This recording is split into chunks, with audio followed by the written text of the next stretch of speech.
For almost 50 years, the entire world was basically split in two.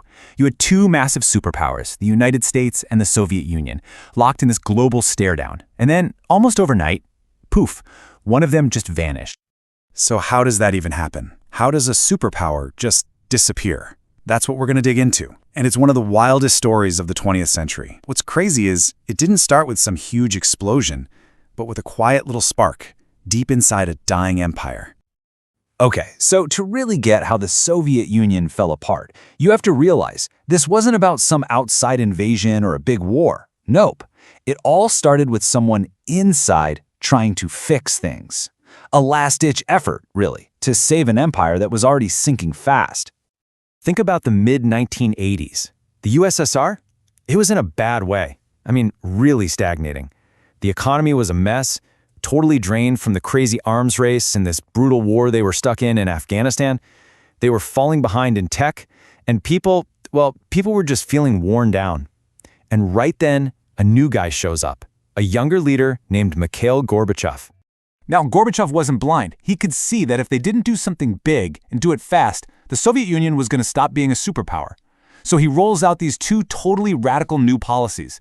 They had these two Russian names that, believe me, were about to become famous all over the world.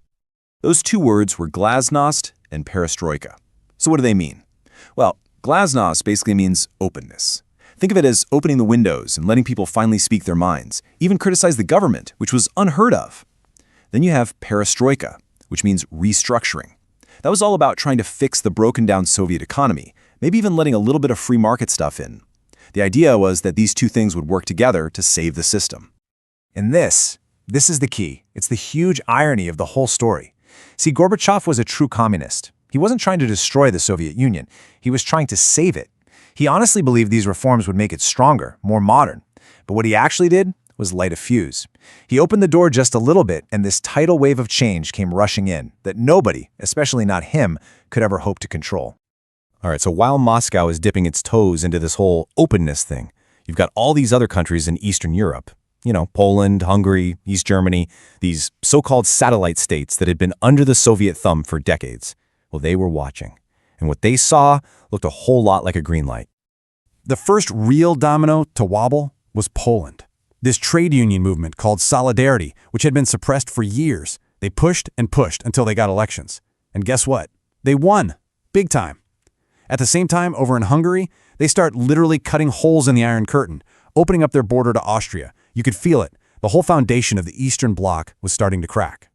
And that sets the stage for 1989. Oh man, what a year. Seriously, it's hard to even describe. What came next wasn't a slow decline. It was an earthquake, a total cascade of revolutions that just completely redrew the map of Europe in just a few months. It was wild.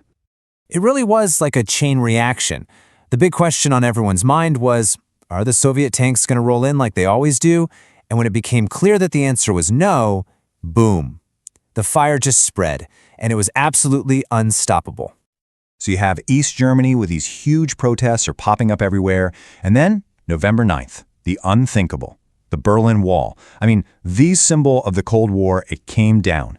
People were literally chipping away at it with hammers, and the whole world was watching, live on TV. Just incredible. Then there was Czechoslovakia.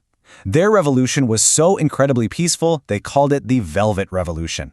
It was led by artists and writers, people like the playwright Václav Havel.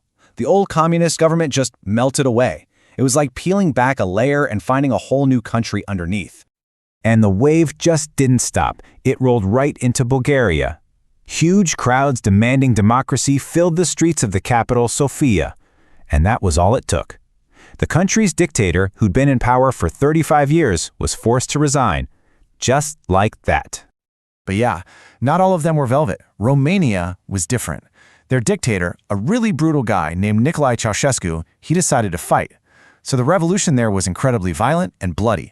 It all ended with him and his wife being captured and executed on Christmas Day. A really grim end, but an end nonetheless. So at this point, the revolutionary fire has just torched the entire Eastern Bloc. The whole outer empire is gone. But the fire wasn't out. Now, it was turning back, heading right for the heart of the Soviet Union itself. By 1991, the old-school communists, the hardliners, They'd had it. They looked at Gorbachev and thought, this guy lost us our empire, and he's created chaos at home. So they did what hardliners do. They made one last desperate move to turn back time. They staged a coup and put Gorbachev under house arrest. But oh, did that backfire. Royally. The people of Moscow flooded the streets to resist, and they were led by this larger-than-life figure, Boris Yeltsin, the president of Russia. You've probably seen the pictures, him standing on a tank, defying the coup. Well, it worked. The coup collapsed. Gorbachev came back, but he was finished. He had no real power left. All eyes were now on Yeltsin. That failed coup was the final nail in the coffin. It was like someone yelled fire in a crowded theater. Suddenly, it was a mad dash for the exits. Look at this timeline, it's just dizzying.